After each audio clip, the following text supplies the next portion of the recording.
Thank you, Sky Pro Aviation, for the cool cup. It's awesome. Our first viewer to send us a cup, send me a cup, and there's another one on the way.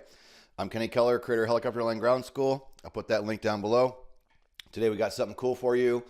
Top safety tips for flight instruction from 2018 Flight Instructor of the Year, Dan Christman. He was interviewed this week on a show, General Aviation Awards. I'm going to show you the excerpt from that. I'm going to put the link down below for the full episode if you'd like to watch the full episode that included two other Aviation Award members. And I'll also put a link down below for the author of the video who created this video and the interviewer. I'll put those links below. I'm lucky Taz Christman is our instrument instructor inside Online Ground School, and we authored this book together, Top 10 Check Ride Tips. I'll put a link down for that below as well. After the interview with Taz, I'm going to put a link down below, or I'm going to tell you about a really cool discount on a professional pilot package for those of you that are going to be CFIs and be working in the industry. So I highly recommend you watch this from Taz Christman. Taz is a instrument instructor, airplanes, helicopters, military background. I'm just going to go to the video. It's awesome. I encourage you to pay close attention. You're going to pick up some great tips, tricks, and possibly even some traps to avoid in their presentation. So with that, let's start with Dan the Taz. Dan, as you can see from the slide, he has a military uniform on and he has some civilian clothes. And that's because Dan plays both roles. He is a lieutenant colonel in the military, as well as being a civilian pilot and flight instructor. And during the course of his particular careers, because we split them into two, he's had a passion for flying since a very young age. So with that being said as well, Dan, I know that you have a lot of certificates, a lot of ratings, definitely a lot of flight time in a variety of different aircraft. Can you give us a little background? What got you into aviation? And I know that looking at your bio, there was a bit of a carrot that was thrown out by your parents to really get you started flying. Yeah, absolutely. So when I was a really young kid, my dad was in the Air Force and he used to take me down to the base, and that's when I first started seeing airplanes flying around. And that's where my love for aviation really started. So when I got into middle school, my parents started telling me, hey, you need to make good grades to be a pilot and, you know, all that standard stuff. And they started, you know, the carrot, as you were mentioning, was basically if I got on the honor roll, they'd start paying for my flight training. So that's what I did, and that's how I started. Pretty good carrot to be throwing out there for good grades at that age. Yeah, it was, you know, I don't want to say I was a great student, so it was definitely tough for me, but it definitely got me motivated. So. And then what took you to the military? Well, like I said, my dad was in the military, and so I've kind of always had that in the back of my mind. And so when I went through school, I went through Purdue University and got all my ratings and stuff like that. And I was on a track. I wanted to do airlines and then possibly do like reserve unit. Like my dad was in the reserve, so I was thinking something like that. And then 9/11 happened, and my airline job basically that I had kind of went away, so I decided I was going to go active duty, and it's actually turned out to be a very good thing for me. So now that's kind of how I got there. Now switching gears, going to the civilian side, other than just being a pilot, why did you really take up this pursuit of being a flight instructor? I think for the most part, so when I was a kid, you know, when I started learning how to fly, I learned in a flying club, and we were all really close-knit type of people. And I had one instructor who was he was kind of like the, you know, the grandfather of the club. He basically started it back in 1957, and he was there for the entire time, and he knew everything and flown everything. And I saw his passion for it, and that's something that really got me interested. And you know, for whatever reason, it just clicked with me, and I enjoy instructing. I like teaching people how to fly. How long have you been doing that? I'll be 20 years this year, actually. So great. How many students? Oh, I have no idea. That's a good number. If you can't count them on one hand, then that's a very good number. Yeah. They've all been successful. Yeah, I mean, by the time you add in the military plus the civilian, I couldn't tell you. Several hundreds probably. Now, as a flight instructor, of course, you're seeing the best and the worst of students at a variety of different times throughout their learning curve, if you will. Can you tell us a little bit about what it is that you see on the good side? What makes a good student? What makes a student that wants to continue to learn? And of course, what makes a student successful? And then what are some of the things that you've seen where they're not so good, or they fail? They don't succeed as a pilot. Right. I think a lot of it has to do with the passion. Aviation for all of us, all three of us that got this award, and yourself is included, and everybody that's watching. Aviation is a passion, and I've seen some students, they just walk in, as soon as they get to the airport, their eyes light up, and they just have that passion. You tell them to go home and read something, and they'll read it, and then 3 other things, and they'll come back with 10 questions. And those are the type of students that I think really succeed. And then we have other students that that maybe this is just something that they thought would be kind of cool to do, and then maybe they don't necessarily have that passion, so they don't put forth as much effort towards it. And I think those are the ones that don't necessarily make it quite as well. So a lot of it has to do with the instruction too. Can you tell that when you first meet a student, somebody that is a prospective student, can you tell if they're going to be a good student or not, or does it take you a little bit of time? I would say I can tell if the passion's there kind of right away by the way they ask questions. If they're just kind of standing around and, their hands in their pockets type of stuff, or, if their eyes light up when you ask them about something, you take them out to the airplane, you show them what an aileron is, or, what the altimeter is, or how the airspeed indicator works. If they're really engaged with you, then yeah, you can tell they've got the passion. What are the things that you see that are probably the hardest for the students to really pick up, or what kind of techniques do you use as a flight instructor to get them through, get a student through a difficult situation? Right. So that kind of goes into my first topic here. So as an instructor, it's very important to make sure that you're pre-briefing and debriefing your students.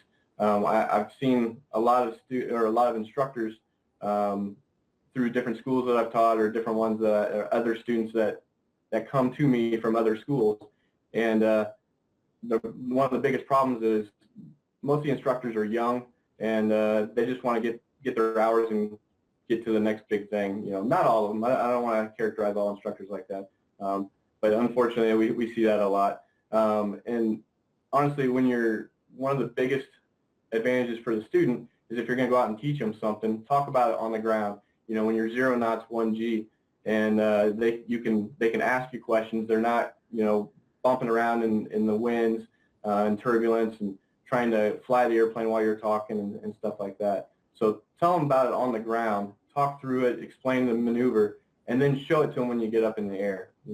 And then when you come back, you can debrief to it. So now that you've talked about it, and then you're going to show them in the air so they recognize everything that you've told them. And then when you come back, you can talk about those points that maybe they didn't necessarily do quite as well, or some of the things they did really well, and then hopefully they can gain some insight from that as well. Now, when you do your debrief, do you allow the student, do you ask them, hey, how do you think the flight went, or do you do the critiquing and let them listen?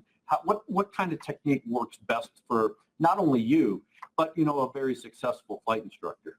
Sure, absolutely. So, like I said, part of the pre-brief, or what you should be doing, is setting out those objectives. What are we actually trying to accomplish on this flight? And when you set those objectives and the desired outcomes, when you come back, you can ask the student, did we achieve those objectives? And if they can answer yes, we did, then they understand what has been accomplished there. So, and I think that's important, because most of your learning actually does occur in a debrief. As we're taught as instructors, learning is a change in behavior as a result of experience. Well, they can't learn anything if they haven't experienced it. So once you talk to them about it, you get up in the air and you show it to them. Now you come back. Now they've got that experience, and they can learn from it. What are some of the other things that you see overall as a flight instructor with the students, and some of the barriers to learning and the successes? Yeah, so that kind of flows right into my next one here. So having a good training plan is always important. You know, Part 141 schools do a really good job because they're regulated by the FAA. They have to follow that guideline.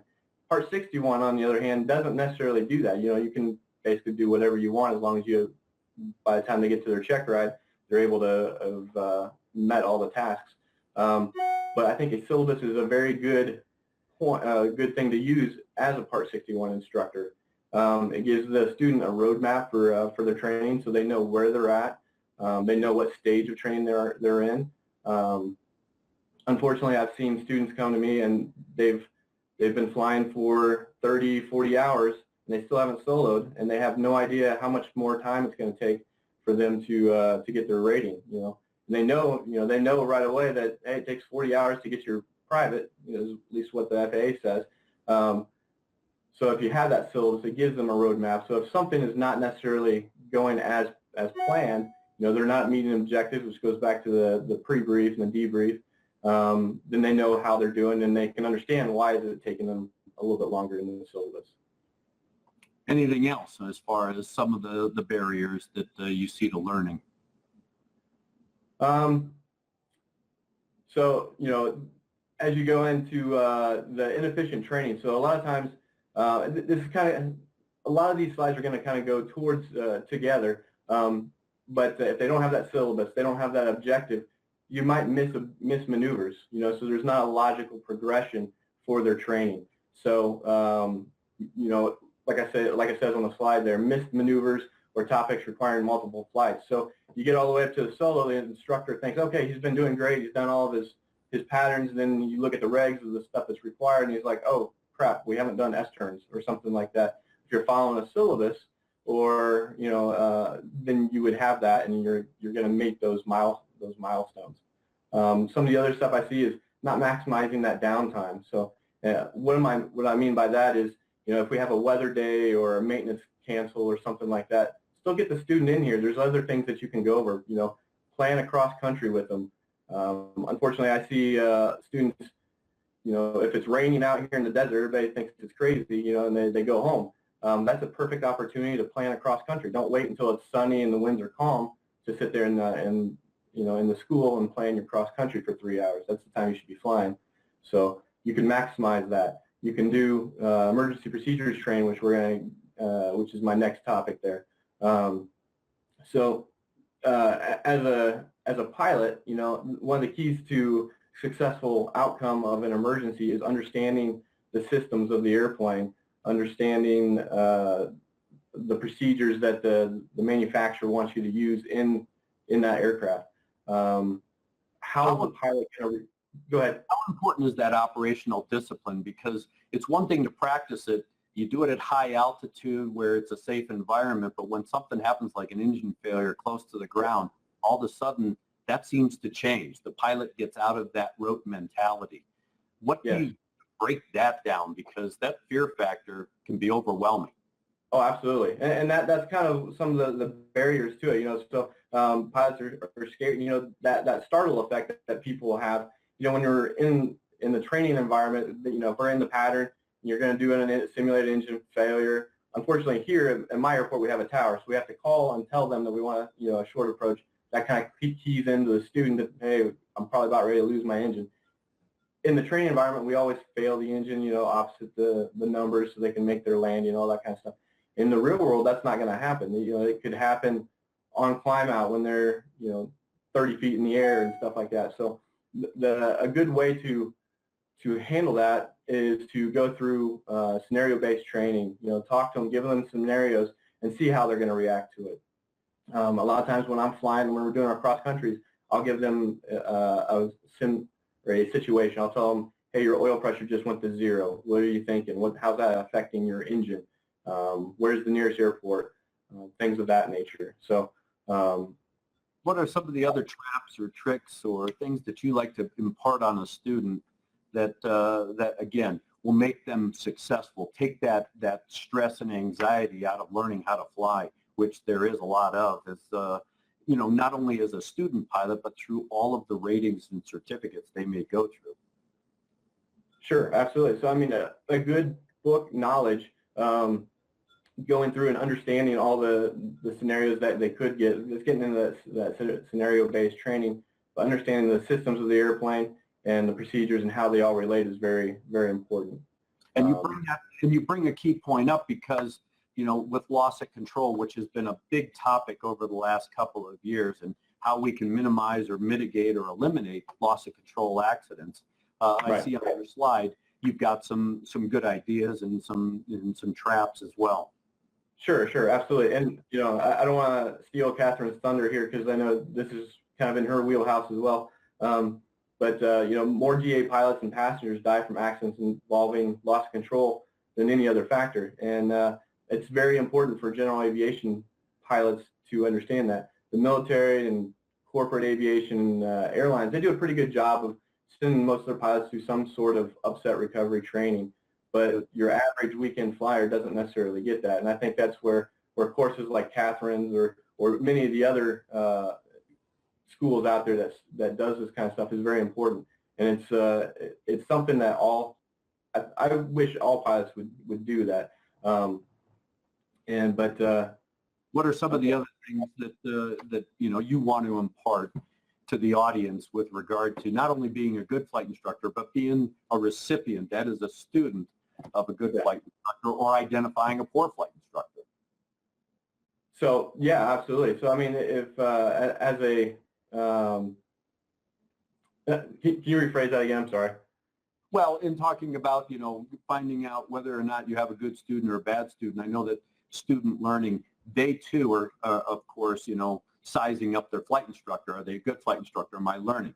You know, I mean, you can probably see that because I've seen it before where if a pilot can't fly a stabilized approach, is it because they just don't know how to fly, or is it poor instruction? Something like that.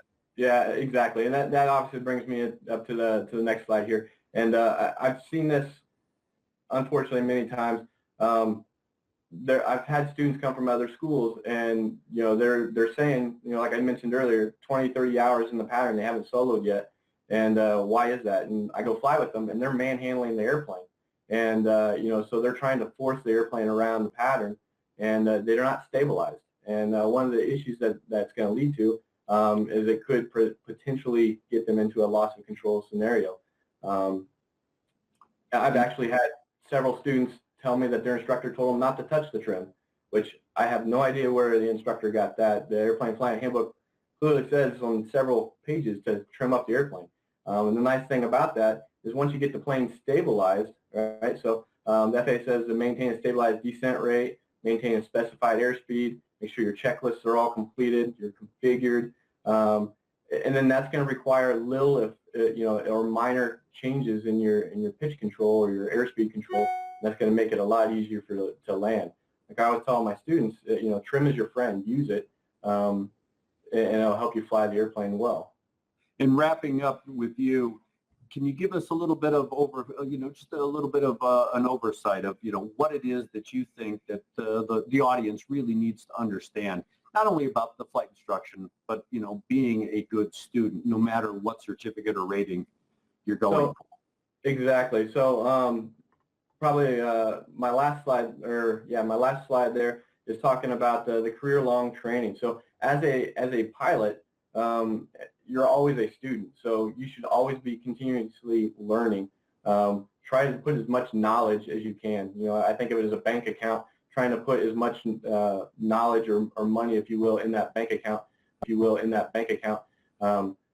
You don't want to be in a situation where it's empty and you bounce a check, you know, to where, you know, you don't have the knowledge needed to handle an emergency or something along those lines. So there's lots of things you can do to continue that training. You know, new ratings, new endorsements, take a facility tour, go see ATC, tour a tower, do some pilot-assisted maintenance, you know, things like that. And of course, use the WINGS program. There's lots of slides and programs on there that you can use to help increase your knowledge. One last thing before I let you go, and that is, do you really think automation helps the learning process or hinders the learning process? It can be both. So pilots are very good at manual tasks. They're not very good at systems management type stuff. So flying the RPAs, I see that all the time. It's very sensor intuitive. So, we're on autopilot, we're just managing stuff the whole time, and it gets boring and monotonous sometimes. And that can lead to, not necessarily taking the due diligence that you really need. Excellent.